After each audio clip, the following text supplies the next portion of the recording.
G'day guys, Socket here. Today we're going to do another viewer's question, and this one is from Luxtentronik, who says, I would like to ask how you move the microphone from ear to ear and for how long.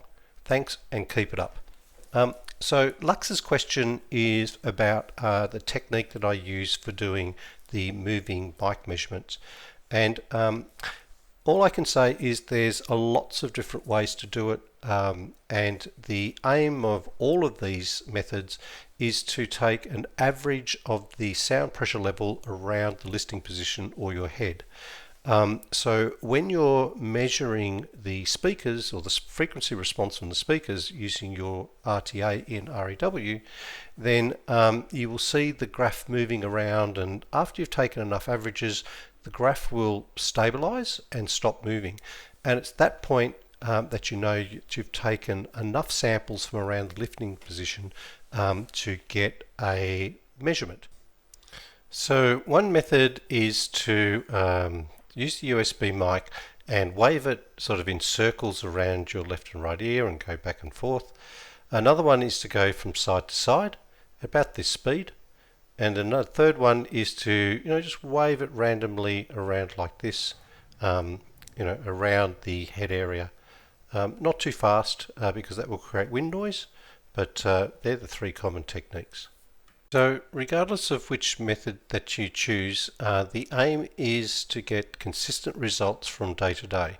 So that means if you take a measurement today of a speaker and then you do it same speaker tomorrow and in a week's time, and you overlay those measurements in REW, the major peaks and dips should pretty much line up spot on, and the other smaller peaks and dips should be within half a dB to maybe a dB difference.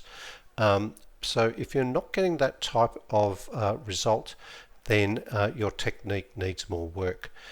So you can try changing the speed at which you're moving the microphone. You can change, maybe your sampling technique, so circling around the ears to the left and then circling around the ears to the right. The aim that I find the way it works best is to get the same number of averages for the left and right side of the head.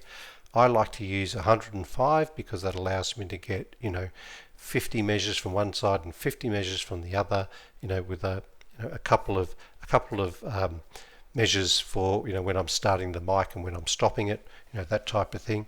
But once again, just experiment, have a play, work out the technique that works for you. Once again, the aim is to get consistent results day after day after day.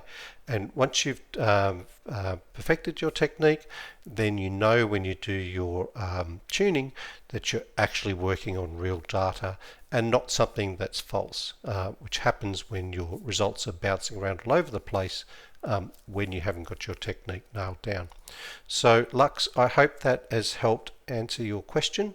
For everybody else, once again, I hope this video has been helpful. Thanks again for watching, and if you've got any questions, pop them down in the comments. Otherwise, I will see you in the next episode.